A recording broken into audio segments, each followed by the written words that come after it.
Hi everybody, how are you all on this lovely Monday? I hope you are excited about the week ahead. So everyone, from Sky Australia to channels who never or hardly ever speak about Harry and Meghan, are suddenly abuzz, speculating about whether Harry and Meghan are separated and about to announce a divorce. Now I'm no better off than anyone else, certainly and likely worse off than many of the better known individuals who have channels. People like Lady C, who moves in the elite circles, and Neil Sean, who is a journalist, etc., etc. But over the nearly 4 years of making these videos, I had been contacted by hundreds of people, some just chatting, some asking questions, and then the very few individuals with information. And out of those, I found only about a quarter to have real and authentic information. And often the information they had was only proven to be correct weeks, even months later. And on the occasion, I even had to apologize to one or two people for not believing them. But I learned. And in the learning process, I also learned who I could believe. Not that I'm saying I don't believe other people. Gee whiz, I wish I could get a few more clued in individuals. But yes, until one knows who is who in the zoo, it is difficult to trust any information. Now, I'm telling you this because I did reach out to a number of people who had proven themselves to be truthful, and although I've only received 2 replies out of 5, it is clear that regardless of all the speculation, no one so far is 100% sure what is happening between Harry and Meghan, whether they really are separated and heading for divorce, or whether it is yet another ruse, another role they are playing for attention. Nobody knows for sure. Nobody is willing to bet a month's salary on it.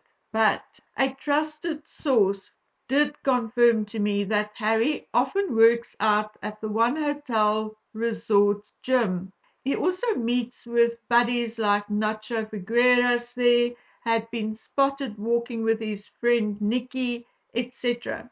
So the statement from the Harkle spokesperson that Harry books these places for business meetings does not seem to be true.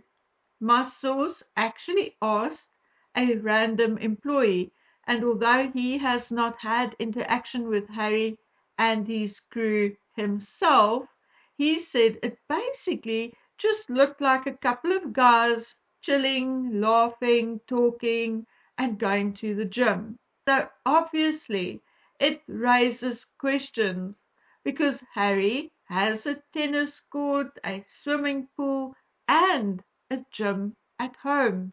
Another source, this time from the United Kingdom, told me she heard that the palace lawyers have been very, very busy helping Harry with some way to escape and at the same time settle whatever drama Meghan comes up with as quickly and quietly as possible.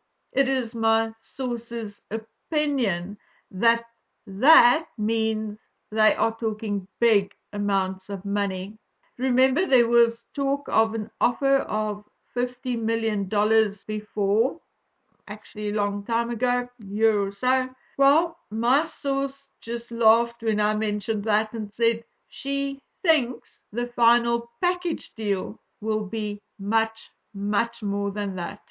But guys, you need to remember, my UK source heard what she heard from someone else who heard it from an extended royal family member, but who is herself only guessing and speculating because of things she heard from people she knows at Buckingham Palace. And even those people are only gossiping and speculating themselves, as they are not privy to meetings taking place behind closed doors or telephone conversations. So, in all honesty, the only clue is Harry and Meghan's own odd behavior. According to people like Benjamin Smallbrook on Quora, who is usually a very good source, it was Harry's friends who finally got through to him and explained to him that he was being made a fool of. Well, I wonder which friends. Nacho?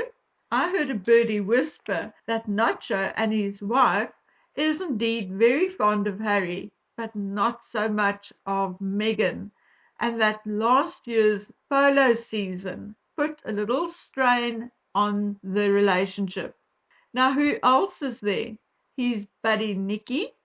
Harry did indeed spend a bit of time with Nikki after the Netflix documentary aired, and it definitely was sort of one-on-one time because Nikki did not bring his wife, and the two men were seen together a few times and not once with Meghan in tow. Allegedly, apparently, pure gossip that I heard months and months ago. Apparently, David and Catherine Foster were very close to the couple. That is, until they weren't. Again, and also allegedly because of Meghan Markle. Allegedly, Catherine McPhee went totally off Meghan and can currently not stand her. Allegedly, her bragging, her word salad, and her pretentiousness gives Catherine McPhee the heebie-jeebies. Allegedly. However, they do like Harry, and David Foster allegedly had a word with Harry months ago, long before the Queen passed. They still support Harry and even went to watch him play polo on a day when Meghan was not there.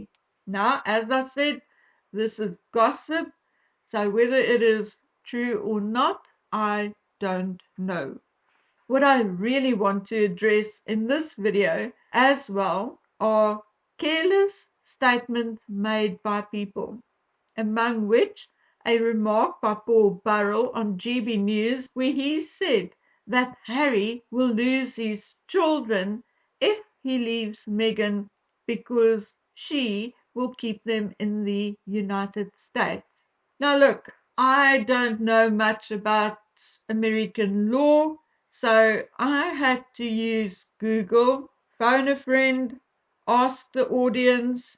All I did not do was take 50-50 because I want to bring you guys facts and not fiction. Anyway, I did all of that and finally got an answer. Yes, if one parent is not an American citizen, and if the non-citizen wishes or has to return to his country, divorce and custody, visitation, and all those things are indeed more complicated. But Paul Burrell is scaremongering and factually wrong to say Harry will lose his children. According to my learned friends, Mr. Google, and a couple of my learned audience members, custody arrangements between divorcing parents where only one is a United States citizen may become complicated, and additional problems will arise if the one parent wants to or has to return to his or her country. But as this one lawyer pointed out to me, and she actually works with similar cases or did work with similar cases. Well, according to her, citizenship does not matter. The judge will decide on sole or primary custody, visitation, etc., and on what is in the best interest of the child or children, not on what the parents want. The only factor that will sway a judge almost immediately is if or when the parent wants to take the child to a country which is in, say, the middle of a conflict. Other than that, the parents will go through the exact same process as any other couple going through a divorce and having custody issues. Something the judge will look at is the involvement of the father and mother. If the foreigner, in this case Harry, is far more involved with the children than Meghan, the United States citizen, then that will be taken into consideration. A judge will also consider the parent's health and financial stability. They will also consider, for instance, which parent and or which country will provide the best educational needs for the children, what kind of familial support the parents have, etc., etc. In a case such as that of Harry and Meghan, it would stand Harry in good stead to hire a lawyer with a background in both immigration law and child custody rules and laws. However, Paul Burrell was completely wrong and out of line, saying Harry will lose his children. If Harry pulls his head out of his backside and gets his life in order, there is every chance that he will get his children or primary custody, or at least he will have the same or even better chance than Meghan Markle. I honestly don't want the likes of Paul Burrell to scare Harry off. Besides the law, there is also money, money, Meghan's favorite word. I think for the right amount of money and, say, a luxury home or apartment in Los Angeles or New York, Meghan Markle will hand Archie and Lily to the royal family on a silver platter. So I honestly think Harry has nothing to fear. Meghan's reputation as having loose lips and loose hips, her way of spending money, her own indulgence of alcohol, which I believe is from mid-morning to bedtime, does not make her a better candidate for custody. Anyway, guys, as the other replies come in, which I hope they will, then I'll share any new information with you, I promise. I'm personally in the group who believes that divorce is inevitable, but I think it will be at least another 6 months, if not a little longer, until we hear something more definite or before there will be some kind of announcement. I think that it is more or less how long it will take to wind up all the projects they may still have together. But I personally think that by September, October, we will know for sure which way the wind blows. And I think there may be a possibility of us seeing Harry and his children on the Sandringham Christmas walk at the end of the year. I don't know why I'm actually saying this. It's just a feeling or a vision of sorts. Anyway, I also received some information, true or not, I don't know, about the children. So maybe I'll talk about that in the next video. So until then, please take good care of yourselves. Bye.